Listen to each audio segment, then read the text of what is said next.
Good morning friends, so welcome to the prelims booster session. आज का पहला topic है cash carrying limit during elections. Polity के लिए टॉपिक इंपॉर्टेंट है। तो अभी एक रिसेंटली तमिलनाडु पुलिस की एक वीडियो आई थी सामने, जिसमें अराउंड 70,000 रुपीज़ कुछ टूरिस्ट से सीज़ कर लिए गए थे इलेक्शन कमीशन के कुछ जो है एजेंट्स द्वारा। तो ये मनी जो है वो लेटर रिटर्न कर दी गई कपल को। तो इस पर्टिकुलर इशू से हमारे लिए इलेक्शन कमीशन के जो स्ट्रिंजेंट रूल्स हैं कैश को कैरी करने के लिए या अदर आइटम्स को कैरी करने के लिए ड्यूरिंग इलेक्शंस वो सामने आते हैं।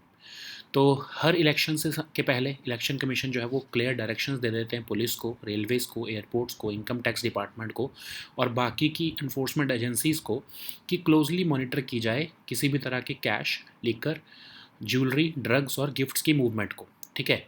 और एक्सपेंडिचर ऑब्जर्वर्स भी अपॉइंट किए जाते हैं हर डिस्ट्रिक्ट के लिए ताकि सर्वेलेंस की जा सके। ठीक है।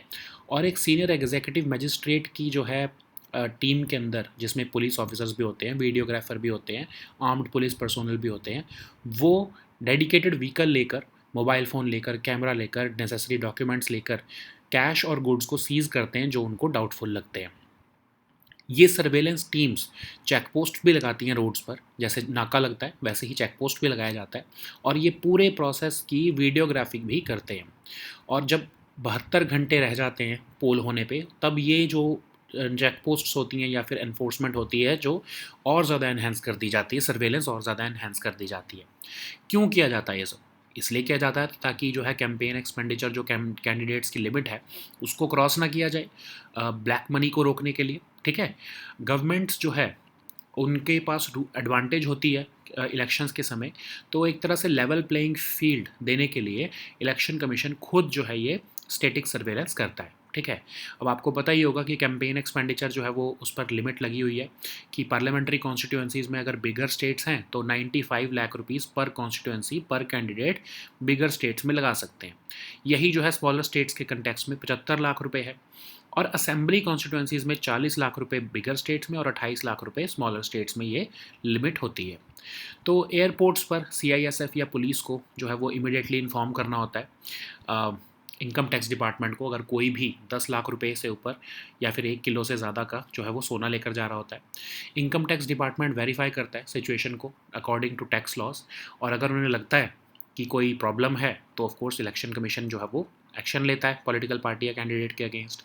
और चेक पोस्ट जो लगाए जाते हैं सर्वेलेंस टीम द्वारा, अगर उनके पास अगर किसी के पास 10 लाख से ज़्यादा किसी व्हीकल में कैश पाया जाता है और अगर सस्पिशन नहीं है तो ऑफ कोर्स सीज़ नहीं किया जाता, बट इनकम टैक्स अथॉरिटीज़ को फिर भी बता दिया जाता है और नेसेसरी एक्शन लेने को कहा जाता है।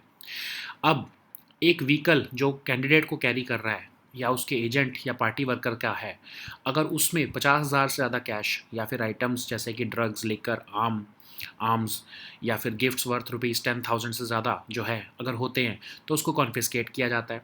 ये सारा एक्शन जो है वो सीआरपीसी के अंदर लिया जाता है। ठीक है।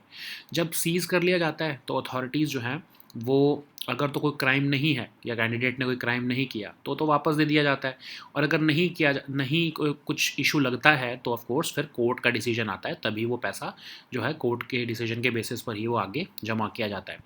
ऐसे ही डिस्ट्रिक्ट लेवल कमेटीज़ होती हैं जो ग्रीवेंसेस देखती हैं, कमेटी जो है वो एक्शन लेती है। ठीक है।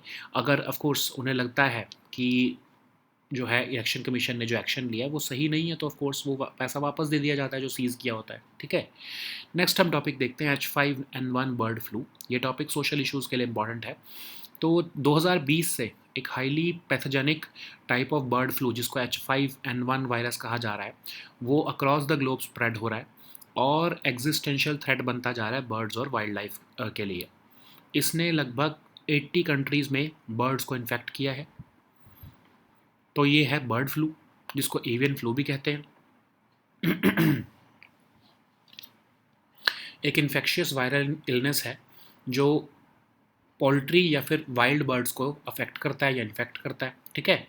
और ये फ्लू जो है ये वाइल्ड बर्ड्स से पोल्ट्री फार्म्स में जो है वो ट्रांसफ़र हुआ है, और जो है हाईली पैथोजेनिक है ये फ्लू वायरस। तो अगर इसके बारे में हम देखें तो ये एक इन्फ्लुएंजा वायरस है जो कि highly infectious severe respiratory disease जो है बर्ड्स में करता है, जिसको एवियन इन्फ्लुएंजा कहते हैं। ठीक है। ह्यूमंस में भी हो जाता है, बहुत बहुत कम होता है, लेकिन जब ह्यूमंस में हो जाता है तो मोर्टेलिटी रेट लगभग 60% है इसका। तो ये ओरिजिन कहाँ से हुआ? 1996 में ग्वांगडोंग, चाइना से ऑफ कोर्स इस वायरस का भी ओरिजिन हुआ। और जो न्यू वर्जन है H5N1 का, वो यूरोप से देखा गया सबसे पहली बार 2020 में। नॉर्थ अमेरिका में स्प्रेड हुआ 2021 में, और 2022 में ये साउथ अमेरिका में भी देखा गया। फरवरी 2024 में इवन अंटार्कटिका तक पहुंच चुका है ये वायरस, ठीक है। तो एग्जैक्ट फैक्टर्स तो नहीं पता कि कैसे ये स्प्रेड हुआ, लेकिन ऑफ कोर्स ग्लोबल टेम्परेचर्स बढ़ रहे हैं, हायर सी सरफेस टेम्परेचर जो है वो भी हो रहा है, तो उसकी वजह से जो है बहुत से फैक्टर्स जो है वो अफेक्ट कर रहे हैं ये वार्म टेम्परेचर्स जो है इस वायरस को फैलाने में। तो लोगों के केस में, जब ये लोगों में कैसे फैलता है, मोस्टली अगर आप बहुत ज़्यादा डेड बर्ड्स के पास में या फिर बहुत क्लोज कंटैक्ट में रहते हो बर्ड्स के, तो ऑफ कोर्स एक चांस है कि वो ह्यूमंस को इन्फेक्ट हो जाएगा। जनरली बहुत इजीली जो है ये इन्फेक्ट नहीं करता है ह्यूमंस को, और अगर इन्फेक्ट करता भी है तो बहुत सिवियर डिसीज़ करता है, और बहुत हाई मोर्टेलिटी रेट, जैसा हमने देखा 60% तक मोर्टेलिटी रेट पहुंच गया है। नेक्स्ट हम टॉपिक देखते हैं फूड वेस्ट इंडेक्स रिपोर्ट 2024। ये टॉपिक भी आपके सोशल इश्यूज़ के लिए इम्पॉर्टेंट है। तो हाउस होल्ड्स ने लगभग 1 बिलियन मील्स पर डे 2022 में जो है वेस्ट की हैं, जो कि एक बहुत शर्म की बात है हमारे लिए, सबके लिए। ये फूड वेस्ट इंडेक्स रिपोर्ट 2024 कह रही है। 2021 से ये रिपोर्ट निकाली जा रही है, food waste index, United Nations environment programme और waste and resources action programme, जो कि एक UK based not for profit organisation है, उनके द्वारा ये रिपोर्ट निकाली जा रही है। और ये रिपोर्ट मेजर करती है फूड वेस्ट रिटेल और कंज्यूमर लेवल पर, मतलब हाउस होल्ड और फूड सर्विस के लेवल पर, ठीक है। ऑब्जेक्टिव यही है कि फूड वेस्ट को कम किया जाए, और हमारा सस्टेनेबल डेवलपमेंट गोल भी ये कहता है 2030 तक हम पर कैपिटा जो ग्लोबल फूड वेस्ट है उसको हाफ तक करना चाहते हैं, ठीक है, पुराने लेवल्स के। तो अगर हम हाइलाइट्स देखें इस रिपोर्ट की, तो लगभग 1/5 मतलब 19% के आसपास जो फूड जो कंज्यूमर्स को अवेलेबल है उसको वेस्ट किया जा रहा है। और ये 13% जो वर्ल्ड का फूड जो कि सप्लाई चेन में ही जो लूज़ हो जाता है उसके एडिशन में है। मतलब लगभग क्या हुआ, 32% के आसपास तो खाना जो है वो वेस्ट ही हो रहा है किसी ना किसी फॉर्म में, ठीक है। तो हंगर क्यों नहीं होगी दुनिया में फिर, ऑफ कोर्स। तो हाउस होल्ड जो हैं सबसे ज़्यादा रिस्पॉन्सिबल हैं, लगभग 60% जो टोटल फूड वेस्ट करते हैं वो हाउस होल्ड्स ही करते हैं। अगर हम एवरेज लगाएं तो हर पर्सन 79 kg ऑफ फूड हर साल जो है वो वेस्ट कर रहा है। तो रूरल एरियाज़ में वेस्टेज कम है, क्योंकि वहाँ क्या होता है, अगर वेस्ट हो रहा है तो वो फूड जो है वो पेट्स को, एनिमल फीड को या फिर होम कंपोस्टिंग में लगा देते हैं। जबकि अर्बन एरियाज़ में ये सब ऑप्शंस नहीं होते हैं, तो वो ज़्यादा फूड वेस्ट करते हैं। सिर्फ 4 G20 कंट्रीज़ ऐसी हैं जहाँ पर ये फूड की वेस्ट के जो एस्टिमेट्स अवेलेबल हैं। तो इसलिए जो है फूड वेस्ट को हमें इंडिविजुअल और सिस्टमिक दोनों लेवल्स पर एड्रेस करना ज़रूरी है। अब UNEP तो आपको पता ही है 1972 में एस्टैब्लिश किया गया था स्टॉकहोम कॉन्फ्रेंस द्वारा। लीडरशिप देता है ये ऑफ कोर्स इन्वायरमेंट के कंटेक्स्ट में, और इन्वायरमेंटल स्टैंडर्ड्स और प्रैक्टिसेस को स्ट्रेंथन करने के लिए एक्सपर्टीज़ भी देता है, ठीक है। नेक्स्ट हम टॉपिक देखते हैं कोविनेट। ये टॉपिक आपके सोशल इश्यूज़ के लिए ही इंपॉर्टेंट है। तो वर्ल्ड हेल्थ ऑर्गेनाइजेशन ने एक न्यू नेटवर्क निकाला है कोरोना वायरसेस को ट्रैक करने के लिए, कोविनेट नाम से। तो बेसिकली एक नेटवर्क ऑफ ग्लोबल लेबोरेटरीज़ हैं, जिसमें इंडिया की भी 3 लेबोरेटरीज शामिल हैं, और ये आइडेंटिफाई करेंगी, मॉनिटर करेंगी पोटेंशियल नोवल कोरोना वायरसेस को, जो कि आने वाले टाइम में आ सकते हैं, ठीक है। तो एनिमल हेल्थ पर क्या इफ़ेक्ट है इन जो है वायरसेस का, इन्वायरमेंटल सर्वेलेंस की जाएगी, टाइमली रिस्क असेसमेंट किया जाएगा। कोविनेट जो है वो और लेबोरेटरीज भी बनाने की कोशिश करेगा, ताकि मर्स कोव और अदर कोरोना वायरसेस को ट्रैक किया जा सके, ओके। लगभग इसमें अभी 36 लेबोरेटरीज़ हैं 21 कंट्रीज़ की, ऑल 6 WHO रीजन्स में, जिसमें से 3 इंडियन लेबोरेटरीज़ भी हैं। WHO 1948 में बनाया गया, स्पेशलाइज्ड एजेंसी ऑफ UN है ऑफ कोर्स, ठीक है। तो इसकी मेंबरशिप में 194 कंट्रीज़ हैं। वर्ल्ड हेल्थ असेंबली जो है वो इसकी हाईएस्ट डिसीजन मेकिंग बॉडी होती है। नेक्स्ट हम टॉपिक देखते हैं कलाम 250, साइंस एंड टेक के लिए टॉपिक इंपॉर्टेंट है। तो रिसेंटली स्काई रूट एरोस्पेस, एक लीडिंग स्पेस टेक कंपनी ने सक्सेसफुली कलाम 250 प्रोपल्शन टेस्ट बेड को जो है वो टेस्ट फायर किया है, जो है इसरो के टेस्ट बेड द्वारा। तो कलाम 250 बेसिकली एक स्टेज 2 है विक्रम 1 स्पेस लॉन्च व्हीकल का, और ये high strength carbon composite rocket motor है बेसिकली, जिसमें सॉलिड फ्यूल का इस्तेमाल किया जाता है। जो ये सेकंड स्टेज है ये लॉन्च व्हीकल को लॉन्च जो है असेंट देने में, ऊपर पहुंचाने में, एटमॉस्फेयर से आउटर स्पेस में पहुंचाने में एक बहुत बड़ा रोल निभाएगी।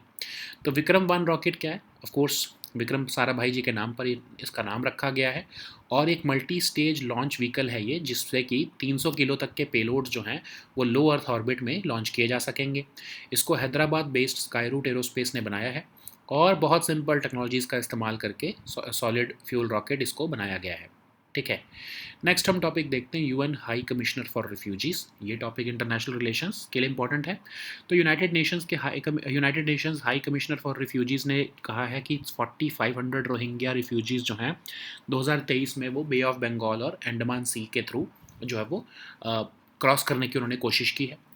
तो United Nations high commissioner for refugees है क्या? बेसिकली रिफ्यूजीज़ को वर्ल्ड वाइड प्रोटेक्ट करने के लिए एजेंसी है ये, जिनीवा हेडक्वार्टर है इसका, और general assembly of United Nations द्वारा 1950 में इसको बनाया गया आफ्टर सेकेंड वर्ल्ड वॉर। ठीक है, ग्लोबल ऑर्गेनाइजेशन है लाइव्स को प्रोटेक्ट करने के लिए। ठीक है, इवन नोबेल पीस प्राइज़ भी मिला इसको 2 बार, 1954 में और 1981 में। रोहिंग्या रिफ्यूजीज़ अभी हमने कल ही पढ़ा था इसके बारे में, मुस्लिम माइनॉरिटी एथनिक ग्रुप है अराकन किंगडम ऑफ म्यांमार को बिलोंग करते हुए, लेकिन ये कल्चरली और रिलीजियसली डिस्टिंक्ट हैं, ये majority Buddhist population of Myanmar से। ये एक बंगाली डायलेक्ट बोलते हैं, तो इसलिए जो है म्यांमार में इनको जो है वो सिटीजनशिप लॉ के थ्रू जो है वो एक्सक्लूड किया गया, और वहाँ पर ये कैंप्स में रहते हैं, तो इसलिए वहाँ से जो है ये रिफ्यूजी क्राइसिस शुरू हुआ। ठीक है, नेक्स्ट हम टॉपिक देखते हैं मोहिनी आत्तम। ये टॉपिक आपके आर्ट एंड कल्चर के लिए इंपॉर्टेंट है। तो केरला कालामंडलम जो कि एक डीम्ड यूनिवर्सिटी है आर्ट्स और कल्चर के लिए, उन्होंने जो जेंडर रिस्ट्रिक्शंस थी मोहिनी आत्तम को सीखने के लिए वो हटा दी हैं। तो मोहिनी आत्तम क्या है? एक इंडियन क्लासिकल डांस है जो कि स्टेट ऑफ केरला में इवॉल्व हुआ। इसकी roots as old Sanskrit Hindu text Natya Shastra से जो है वो एमर्ज हुई, और ये देवदासीज द्वारा परफॉर्म किया जाता था टेम्पल्स में चेरा किंग्स के टाइम पर। बेसिकली एक सोलो डांस है जो कि फीमेल आर्टिस्ट परफॉर्म करती हैं। लास्ट टाइप जो है ट्रेडिशन ये बेसिकली फॉलो होता है इसमें, जो कि एक फेमिनिन फॉर्म ऑफ डांसिंग है। तो जो इसमें डांस फॉर्म है वो लव और डिवोशन टू गॉड दिखाता है, मतलब लॉर्ड विष्णु या फिर लॉर्ड कृष्णा को जो है की तरफ जो डिवोशन है वो दिखाया जाता है इसमें डांसिंग और सिंगिंग के थ्रू। बहुत फोकस रहता है इसमें हैंड जेस्चर्स को, और मुखाभिनया जो कि सटल फेशियल एक्सप्रेशंस होते हैं उसके ऊपर बहुत फोकस रहता है इसमें। Okay, so now let us see all these topics in English. So the first topic is cash carrying limit during elections. This topic is important for your polity section. So recently a video of Tamil Nadu police has emerged whereby they have seized about 70,000 rupees from some tourists, and this money was later returned to the couple in question. But this has brought to limelight the Election Commission's powers or stringent rules for carrying cash and other items during elections. So before each election, you know that Election Commission provides clear directions to the police, railways, airports, and income tax department, and of course other enforcement agencies regarding how they should be closely monitoring the movement of cash, liquor, jewelry, drugs, and gifts. Basically anything that could be given during the polls. So EC also appoints expenditure observers for every district along with static surveillance teams and flying squads. So these flying squads comprise of senior executive magistrate as the head, some police officers for videography also, and armed police personnel also. Okay, so these teams are provided with a dedicated vehicle, mobile phone, video camera, and necessary documents which are required for seizing cash or goods. So these surveillance teams put up checkposts on roads, they videograph the entire checking process, and this surveillance is enhanced to a higher level before 72 hours before polling also. So why EC takes such measures to curb money power? Because it is important to follow the guidelines or the restrictions on campaign expenditure by candidates. You know that for parliamentary constituencies, 95 lakh rupees per constituency in bigger states, 75 lakh rupees per constituency in smaller ones is the limit for every candidate, as to that this much amount they can spend during elections. For assembly constituencies, the limit is 40 lakh rupees per constituency in bigger states and 28 lakh rupees per constituency in smaller ones. So for the airports, the EC instructions say that CISF or police at airports must immediately inform the income tax department if anyone is carrying cash more than 10 lakh rupees or more than 1 kilogram of bullion, that is gold. So income tax department will then verify the situation according to the tax laws, and if a satisfactory explanation is not provided, then action will be taken. It also means that cash or bullion can be seized till verification is completed. So in case of checkposts, which are controlled by the surveillance teams that we have studied before, if over 10 lakh rupees cash is found in a vehicle without any suspicion, it will not be seized, and instead income tax authority will be informed for necessary action. In For the issue for the vehicles who carry the candidate or the agent of the candidate or party worker, any vehicle, if it is found that more than 50,000 rupees cash or items like drugs, liquor, arms, or gifts worth rupees 10,000 are there, then they will be confiscated. Okay. So if any suspicion of a crime arises during checking, seizure will also follow the CRPC. Okay, and then the FIR will be lodged within 24 hours. So what happens after a seizure? So in case any cash or other items are seized, authorities are meant to return them if they are not related to any candidate or a crime. But once seized, the money will be deposited as instructed by the court. A copy of the seizure of cash exceeding 10 lakh will also be sent to income tax authority for handling that matter. In case of, for the grievance redressal, the district level committee is also formed to look at grievances in order to avoid inconvenience to the public and genuine people. Committee will suo motu examine each case of seizure, and it will also take immediate steps to return any cash seized. Okay. So the next topic is at H5N1 bird flu. This topic is important for your social issues. So since 2020, a highly pathogenic type of bird flu called H5N1 has been spreading across the globe, posing an existential threat to birds and wildlife. This virus has infected birds in more than 80 countries. And if we look at bird flu, then it is known as avian flu. It refers to as an infectious viral illness which mainly infects and spreads among poultry and some wild birds. From time to time, a form of flu virus jumps from wild birds to poultry farms, and then it replicates in cramped warehouses of farmed birds. So this quickly evolves into a highly pathogenic flu virus, which causes a larger wave of illness and death than usual among birds. Okay, so if we look at H5N1 bird flu, it's a type of influenza virus which causes a highly infectious, severe respiratory disease in birds called avian influenza. Basically, it's a subtype of influenza A virus, and human cases of H5N1 avian influenza occur occasionally. And when people become infected, their mortality rate is about 60%, which is very high, of course. So this H5N1 has descended from a virus which caused an outbreak on a goose farm in Guangdong, China in 1996. This new version of H5N1, which emerged in 2020, it was first observed or emerged in Europe in that period. By late 2021, it spread to North America, and by 2022, it also appeared in South America. But the most problematic thing is that in February 2024, this virus was also found in mainland Antarctica. Okay, how could this virus travel to Antarctica? So the exact factors are still unknown. Perhaps soaring global temperatures, higher sea surface temperatures might be at play here. Okay, if we look at the spread of this virus to people, then of course it is currently, at least, it is not very common. Any close contact with infected live or dead birds may be the reason behind the spread of this virus to humans. It does not infect human easily, and it spreads from person to person. But not very usually. Okay, but once humans get this infection, then the mortality rate is very high. Okay, so the next topic is food waste index report 2024. This topic is important for your social issues again. So households across the globe have wasted about 1 billion meals a day in 2022, according to the food waste index report of 2024. So if we look at food waste index report, then it measures the food waste at retail and consumer level.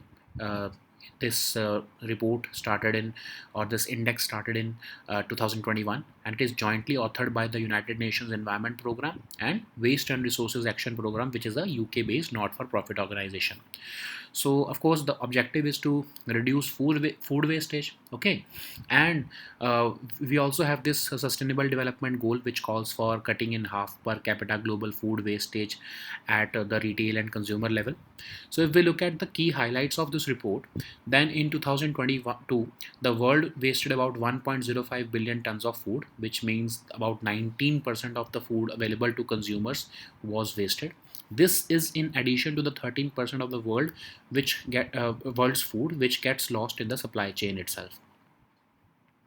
So households were responsible for 631 million tons or equivalent to 60% of food wastage or total food wastage. Each person wastes about 79 kg of food annually. Okay.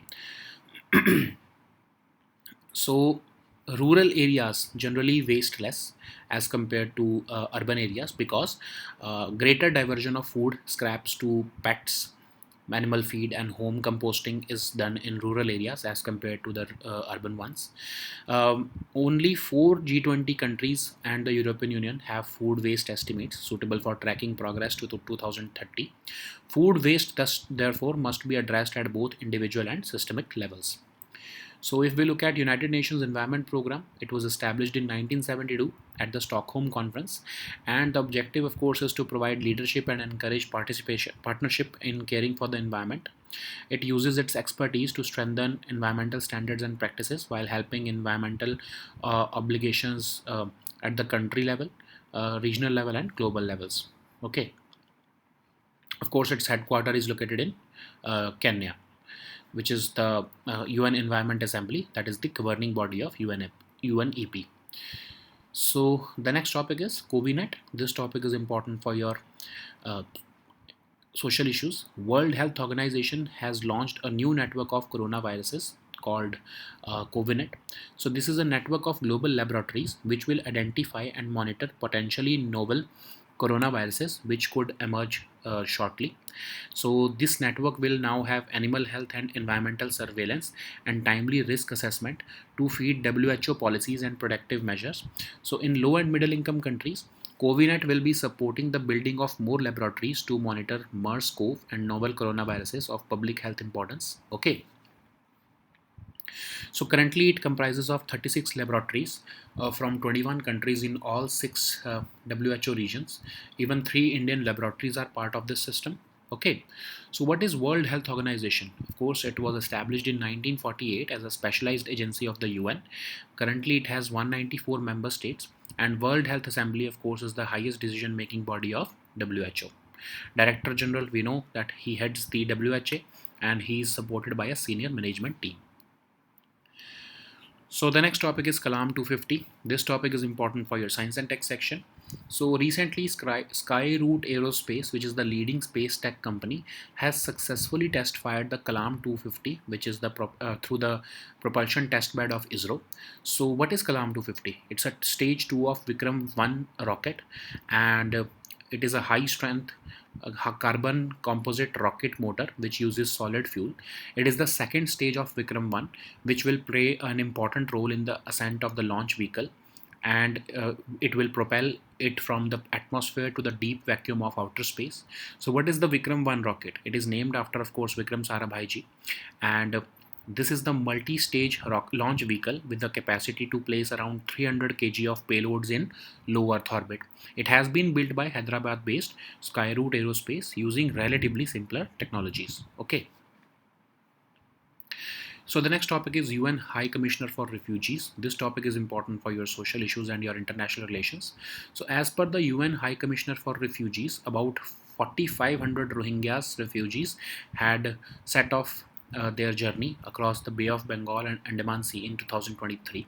So what is UN High Commissioner for Refugees? It protects refugees worldwide, and its headquarters is in Geneva, and it was established by the General Assembly of UN in 1950 after the Second World War to help millions of people who had lost their homes after the war. Okay, so it is a global organization which is dedicated to saving lives, protecting rights, and building a better future for the people who are being forced to flee their homes, okay, because of any conflict and persecution. So of course it was awarded the Nobel Peace Prizes in 1954 and 1981 also. So who are these Rohingya refugees? So Rohingyas are Muslim minority ethnic group with their roots in the Arakan Kingdom of Myanmar. They are culturally and religiously distinct from the majority Buddhist population of Myanmar, and they speak a Bengali dialect. Since 1982, they have been subjected to discrimination in the citizenship in Myanmar, and they have been persecuted since then. Okay. So the next topic is Mohiniyattam. This topic is important for your art and culture section. So in a historic move, Kerala Kalamandalam, which is a deemed university for arts and culture, has lifted gender restrictions to learn Mohiniyattam, which is an Indian classical dance form which evolved in the state of Kerala. Its roots date back to the age-old Sanskrit Hindu text on performing arts called the Natya Shastra. It is used to be performed by Devadasis, the temple dancers in temples during the rule of Chera kings, and it is conventionally a solo dance performed by female artists. It adheres to the Lasya type tradition, which showcases a more graceful, gentle, and feminine form of dancing. The dance form of Mohiniyattam has love and devotion to God, particularly to Lord Vishnu or Lord Krishna, and it this devotion is expressed through dancing and singing.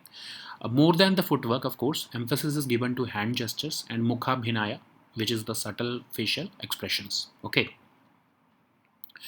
so these were our topics for today.